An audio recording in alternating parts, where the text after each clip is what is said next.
KVK3 அஸ்ட்ராலஜரின் காலை வணக்கம். இப்போ நேற்று மேட்ச்சு LKN வெர்சஸ் PPKS. இந்த மேட்ச்சில் கடைசி நேரத்தில் கேப்டன் சேஞ்ச் ஆயிடுச்சு. கேப்டன் சேஞ்ச் ஆயிடுச்சு அப்படின்னா KL ராகுல் ப்ளே பண்ணாமல் இருந்தார்னா அது ஒரு பலன். அவர் ப்ளே பண்ணுறாரு, ஆனால் பூரன் கேப்டன்.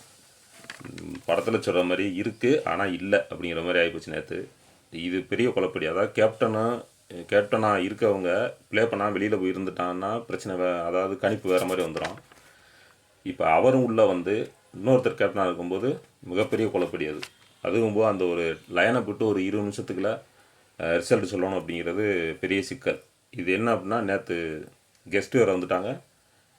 நேற்று ஒரு வீடியோ போட்டிருந்தேன், GT வெர்சஸ் SRH. அதில் பார்த்தீங்கன்னா ஒரே இந்த பசங்க சவுண்டாக இருக்கும். அதனால தான் இப்போ இந்த CSK மேட்ச் வந்து நாளைக்கு பதிவு பண்ணிக்கிறேன்னு சொல்லி விட்டுட்டு இப்போ பதிவு பண்ண போகிறேன். ஆனால் ரிசல்ட்டு நான் டெலகிராமில் பதிவு பண்ணிட்டேன். Result failure. அதாவது எந்த நீ PPKS தான் வின் பண்ணும் அப்படின்னு சொல்லியிருந்தேன், அது ஃபெயிலியர் ஆயிடுச்சு.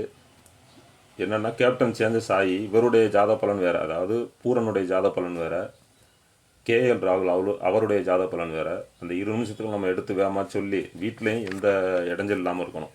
பசங்க பூரா வந்து மேலே விழுக வைக்கும் ரொம்ப சிரமமாகி போச்சு. இதனால் ஒன்றும் பண்ண முடியல. இருந்தாலும் ரிசல்ட் ஃபெயிலியர் தான் அது. ஆனால் பிளேயர்ஸு நான் சொன்ன பிளேயர்ஸ் எல்லாமே விளாண்டுருந்தாங்க. அந்த சாம் கரன் அவர் வந்து நான் எடுக்கலை. அதாவது KL ராகுல் கேப்டனாக இருந்தால் அவருக்கு பவரே இல்லை அப்படிங்கிற மாதிரி இருந்துச்சு. கேப்டன் சேஞ்சஸ் வந்ததுனால அவர் நல்ல பாயிண்ட் எடுக்கிற மாதிரி ஆயிடுச்சு. இப்படி மாற்றங்கள்லாம் வரும்.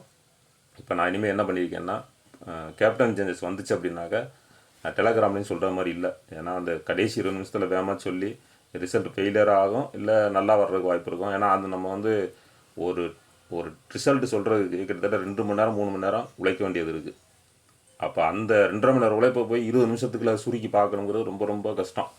அதனால் அப்படி ஒன்றும் பெருசாக எல்லா டீம்லையும் சேஞ்ச் பண்ணிக்கிட்டு இருக்க மாட்டாங்க. இன்னும் ஒரு 5 டீமில் அந்த மாதிரி சேஞ்ச் பண்ணுறதுக்கு வாய்ப்பு இருக்கும். அதாவது இப்போ ஆர் பண்டு அவர்லாம் வந்து லாஸ்ட்டு இன்னொரு அடுத்தடுத்த மேட்ச்கள் எல்லாம் அவர்லாம் கேப்டன் ஆகிற வாய்ப்பு இல்லாமல் இருக்கும். வார்னர் கேப்டன் ஆகிடுவார்னு நினைக்கிறேன். ஆர் பண்டு பாதியில் வெளியில் போகிற மாதிரி தான் இருக்கும். ஏன்னா அவருடைய ஜாதக பலன் அப்படி தான் இருக்குது. இப்படி நிறையா சேஞ்சஸ் வரும். இருந்தாலும் கடைசி நேரத்தில் கேப்டன் சேஞ்சஸ் வந்துச்சு அப்படின்னா அதை நான் டெலகிராமில் பதிவு பண்ண மாட்டேன். நேற்று அப்படி இருந்தும் நான் என்னோடய யூடியூப் சேனல் கமெண்ட் பாக்ஸில் போட்டு விட்டேன், வின் பண்ணுற இது டெலகிராமில் பாருங்கள் அப்படின்னு சொல்லிட்டு. ஆனால் நிறையா பேர் டெலகிராமில் போடலேன்னு சொல்றீங்க. அப்போ நீங்கள் வேறு ஏதோ டெலகிராமில் போய் ஜாயின் பண்ணியிருக்கீங்க. அதை நல்லா கவனமாக இருங்க. நான் நேற்று சொன்ன விஷயந்தான். என்னுடைய பேரை சொல்லி யாராவது வந்தாங்கன்னா அதில் போய் ஜாயின் பண்ணிவிட்டு பணத்தை இழந்துடாதீங்க. அவ்வளோதான் நான் சொல்ல முடியும். இப்போ இன்றைக்கி மேட்ச்சுக்கு வருவோம். CSK versus DC. இப்போ CSK இந்த மேட்ச் எங்கே நடக்குதுன்னா, இன்றைக்கி இரவு 7:30க்கு விசாகப்பட்டினத்தில் நடக்குது. இன்றைக்கி நட்சத்திரம் புதனுடைய நட்சத்திரம் தான், கேட்டை நட்சத்திரம். முழுசாக 4 பாதமும் ஒரே 2 இன்னிங்ஸையுமே 4ஆம் பாதத்தில் நின்று முடிஞ்சிருது மேட்ச். லக்னம் வந்து துலாம் லக்னம் ஃபஸ்ட் இன்னிங்ஸு, செகண்ட் இன்னிங்ஸ் வந்து விருச்சிக லக்னம். இப்போ எந்த அணி வின் பண்ண போகுது, யார் பெஸ்ட்டு பிளேயர்ஸ் எல்லோரும் சொல்ல போகிறேன். கொஞ்சம் வீடியோ கவனமாக கேளுங்க. நேற்று ஒருத்தர் கமெண்டில் போட்டிருக்காரு, அவருடைய அறியாமை தான் அது. என்னென்னா, நீங்கள் சொன்ன மாதிரி ஃபீல்டு மட்ட டீம் வின் பண்ணல அப்படிங்கிறாரு. இங்கே ஏகப்பட்ட குழப்படி நடந்திருக்கு. கேப்டன் சேஞ்ச் ஆகிருக்கு. பிளேயர்ஸு நான் சொன்ன பிளேயர்ஸு சொல்லாத பிளேயர்ஸ் நல்லா ப்ளே பண்ணிக்க, இவ்வளோ விஷயங்கள் நடந்திருக்கு. அவர் அப்போ வீடியோ பார்க்கலையா இல்லை என்னன்னு தெரியலை, இல்லை புரியலையா என்னங்கிறது தெரியலை. நீங்கள் சொன்ன மாதிரி வின் பண்ணல அப்படின்னு. அப்போ ஏதாவது ஒன்று ஃபஸ்ட்டு ஸ்டார்டிங்கில் வந்து பணத்தை கட்டிட்டு வீட்டில் வேலைக்கு போயிடுறது, என்னத்தாவது பண்ணிவிட்டு அப்புறம் 3 மணி நேரம் மேட்ச் முடிஞ்சதுக்கப்புறம் வந்து பார்த்தா 0 தான் இருக்கும் பேலன்ஸு. முதல்ல நல்லா வீடியோ நல்லா கவனமாக கேட்டுட்டு அப்புறம் நீங்கள் ப்ளே பண்ணுறதா இருந்தால் பண்ணுங்கள். இல்லைன்னா வீடியோ கேட்குறோட ஸ்டாப் பண்ணிக்கிறங்க. CSK பொறுத்த வரைக்கும் கெய்க்வாட். இதில் 2 கேப்டன், கெய்க்வாடும் கேப்டன் தான், MS தோனி அவரும் கேப்டன் தான். அப்படி தான் இருக்குது. இப்போ மேட்ச் வர 2 கேப்டனில் போய்கிட்டு இருக்குது. ரொம்ப சுவாரஸ்யமாக தான் இருக்குது. இதில் நம்ம எங்கிட்டு கணிக்கிறது. சரி, கெய்க்வாட் அவர் தலைமையில் ரவீந்திரா, ரஹானே, துபே, மிட்சல், ரிஷ்வி, ஜடேஜா, MS தோனி, சஹார், டெஸ்பாண்டே, ரஹ்மான், பதிரானா. இவங்கெல்லாம் லாஸ்ட் மேட்ச்சில் ப்ளே பண்ணியிருக்காங்க. இம்பேக்ட் பிளேயர் வந்தாலும் வரலாம், அப்படி தான் இருக்குது. அதை பார்த்துங்க. DCயை பொறுத்த வரைக்கும் பண்டு அவருடைய தலைமையில் வார்னர், மார்ஸ், புய், அதுக்கப்புறம் Stubbs, Porel, Patel, Kumar, K Yadav, A Nortje, K Ahmed, M Kumar. இந்த 12 பேர் லாஸ்ட்டாக விளாண்ட பிளேயர்ஸ். இப்போ சிஎஸ்கே ஃபஸ்ட்டு பேட்டிங் பண்ணால் யார் யாருக்கு நல்லா இருக்குன்னு பார்ப்போம். ஆர் கெய்க்வாட் விளையாண்டா நல்லா விளையாடுவார்னா ரொம்ப பெருசு இல்லை, ஒரு 25-30 பாயிண்ட் வழக்கமாக அவர் எடுக்கக்கூடிய பாயிண்ட் தான், அதை எடுத்துருவார். இல்லைன்னா வந்தோடனே அவுட் ஆகிற மாதிரி இருக்கும் சிஎஸ்கே ஃபஸ்ட்டு பேட்டிங் பண்ணால். ஆர் ரவீந்திரா அவருக்கு நல்லா இருக்குது. அதுக்கப்புறம் S Dube, D Mitchell, R Jadeja, D Chahar, T Deshpande, M Rahman அவர் எடுத்துக்கலாம். டிசி ஃபீல்டிங் பண்ணும்போது D Warner, M Marsh, R Bhui. இந்த ஆர் புய் அப்படிங்கிறவர் வந்து டிசி பேட்டிங் பண்ணாலும் ஃபீல்டிங் பண்ணாலும் அவருக்கு நல்லா இருக்குது, ஓரளவுக்கு நல்ல பாயிண்ட் எடுக்கிற வாய்ப்பு இருக்குது. அதுக்கப்புறம் ஏ பட்டேல், கே யாதவ், ஏ நோட்ஜே. இப்போ 13 பேர், 15 பேரை சொல்லிக்கிட்டு இருந்தது 14 ஆகி இப்போ 13 பேராக சுருக்கியாச்சு. இனி போக 12 பேர், கடைசியில் 11 பேர் கொடுக்குற மாதிரியோட ரெடி பண்ணுவோம். அந்த மாதிரி தான் கணிச்சிக்கிட்டு இருக்கேன், பார்ப்போம் எப்படி நடக்குதுன்னு. இப்போ இந்த 13 பேரில் சொல்லியாச்சு. இதில் யார் வின் பண்ண போகிறான்னா, சிஎஸ்கே ஃபஸ்ட்டு பேட்டிங் பண்ணால் சிஎஸ்கே வின் பண்ணிடும், டிசி ஃபஸ்ட்டு பேட்டிங் பண்ணால் டிசி வின் பண்ணிடும்.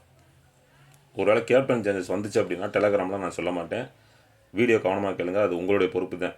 அது எப்படின்னு பார்த்துங்க, ஏன்னா அது ரொம்ப சிரமமாக தெரியுது எனக்கு.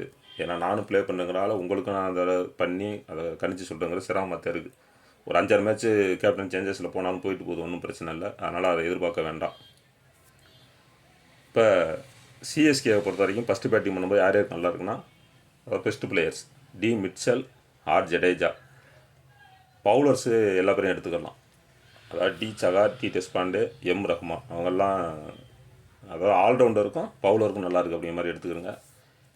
இன்றைக்கி யாராவது ஒருத்தர் ஏதாவது வின் பண்ணக்கூடிய டீமில் பவுலரோ ஆல்ரவுண்டரோ இது வரைக்கும் விக்கெட் போடாதவங்க யாராவது 3+ விக்கெட் போடுறதுக்கு வாய்ப்பு இருக்கும். இப்போ D Mitchell, R Jadeja, D Chahar, T Deshpande, M Rahman, இவங்க 5 பேரில் யாரோ ஒருத்தர் அப்படி நீங்கள் எடுத்துக்கிறோம். இப்போ டிசி ஃபஸ்ட்டு பேட்டிங் பண்ணி சிஎஸ்கே ஃபீல்டிங் பண்ணி யார் யாருக்கு நல்லா இருக்குன்னு பார்ப்போம். டி வார்னர் அவருக்கு நல்லா இருக்குது. எம் மார்ஸ், ஆர் புய், அப்புறம் ஏ பட்டேல், எஸ் குமார், ஏ நோட்ஸே அவருக்கும். சிஎஸ்கே ஃபீல்டிங் பண்ணும்போது ஆர் ரவீந்திரா, அப்புறம் எஸ் துபே வந்து இன்றைக்கி பவுலிங் பண்ணுற வாய்ப்பு இருக்கலாம். அதுக்கப்புறம் எஸ் ரிஸ்வி, ஆர் ஜடேஜா. தோனி வந்து இன்றைக்கி ப்ளே பண்ணுற வாய்ப்பு இருக்கும். சிஎஸ்கே ஃபீல்டிங் பண்ணால் தோனி வந்து ப்ளே பண்ணுறதுக்கு லாஸ்ட் ஒரு 2 ஓவருக்காவது வருவார் அப்படிங்கிற மாதிரி தான் இருக்குது. டி சகார் அவ்வளோதான். இதில் 13 பேர் சொல்லியிருக்கேன். இப்போ டிசி ஃபஸ்ட்டு பேட்டிங் பண்ணி சிஎஸ்கே ஃபீல்டிங் பண்ணால் டிசி வின் பண்ணிடும். இதில் என்ன யார் பெஸ்ட்டு பிளேயர்ஸ் அப்படிங்கிறத நான் சொல்லிடுறேன். சிஎஸ்கே ஃபஸ்ட்டு பேட்டிங் பண்ணாலும் சரி, அல்லது டிசி ஃபஸ்ட்டு பேட்டிங் பண்ணாலும் ஆர் ரவீந்திரா, சிஎஸ்கே பொறுத்த வரைக்கும் R Ravindra, S Dube, R Jadeja, D Chahar, இவங்கெல்லாம் சிஎஸ்கே பொறுத்த வரைக்கும் பெஸ்ட்டாக விளையாடக்கூடிய பிளேயர்ஸ். டிசியை பொறுத்த வரைக்கும் டி வார்னர், எம் மார்ஸ், ஏ பட்டேல், ஏ நோட்ஸே அவர். இப்போ இதில் எத்தனை பேர் சொல்லியிருக்கேன்னு பார்த்துங்க. பெஸ்ட்டு பிளேயர்ஸு 9 பேர் சொல்லியிருக்கேன் பெஸ்ட்டு பிளேயர்ஸு. அதாவது சிஎஸ்கே டிசி ரெண்டுக்கும் சேர்த்து 9 பேர் சொல்லியிருக்கேன். இது வந்து மொத்தம் 13 பேரில் இந்த 9 பேர் வந்துடுவாங்க, நல்ல பாயிண்ட் வந்துடும். இதில் ஒரு சின்ன தகவல் என்ன அப்படின்னா, இன்றைக்கி நடக்கக்கூடிய மேட்ச்சில் நல்லா விளாண்ட பிளேயர்ஸ் இன்னும் நல்லா விளாடுவாங்க. இது வரைக்கும் பாயிண்ட் யார் அதிகமாக எடுத்துருக்காங்களோ இந்த 2 டீம்லேயும் பார்த்துக்கோங்க, அது உங்களுடைய பொறுப்பு தான். அவங்க அதிகமான பாயிண்ட் எடுப்பாங்க. புதுசாக இது வரைக்கும் ப்ளே பண்ணாதவங்க நல்லா விளாடுவாங்க, அதையும் பார்த்துக்கணும். இப்போ ஆர் புய் அப்படிங்கிறவரெலாம் சரியாக விளாடலாம், ஆனால் அவருக்கான வாய்ப்பு கிடைக்கும்போது நல்லா விளாடுவதற்கான வாய்ப்பு இருக்குது. இன்றைக்கி நேற்று இப்படி தான் ஏதோ ஒரு மேட்ச்சில் சுனில் நரேன் அவர் ஃபார்ம்லே இல்லை, அவர்லாம் இவ்வளோ பண்ண மாட்டார் அப்படின்னா கடைசி பார்த்தா அவர் தான் டீம் லெவலில் விசியாக வந்துட்டார். ஆனால் அந்தளவுக்கு பாயிண்ட்டு இப்படியெல்லாம் நடக்கும். இப்போ ஆர் புய் அவரை பற்றி நான் டேட்டாக எடுத்திருக்கேன். ஒருவேளை நீ பவுலிங் பண்ணுறதுக்கான வாய்ப்புகள்லாம் இருந்துச்சுன்னா கூட பண்ணுறதுக்கு வாய்ப்பு இருக்கும், அதை பார்த்துக்கிறங்க.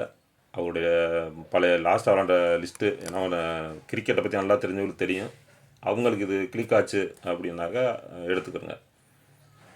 13 மேட்ச் சுருக்கி சொல்லியாச்சு. நீ அடுத்த மேட்ச்சு நாளைக்கு மேட்ச்சு பகல்லே பதிவு பண்ணுறேன், ஏன்னா இங்கே டைம் இல்லை அப்படிங்கிறதுனால நாளைக்கு பகல்லே பதிவு பண்ணி போட்டுறேன்.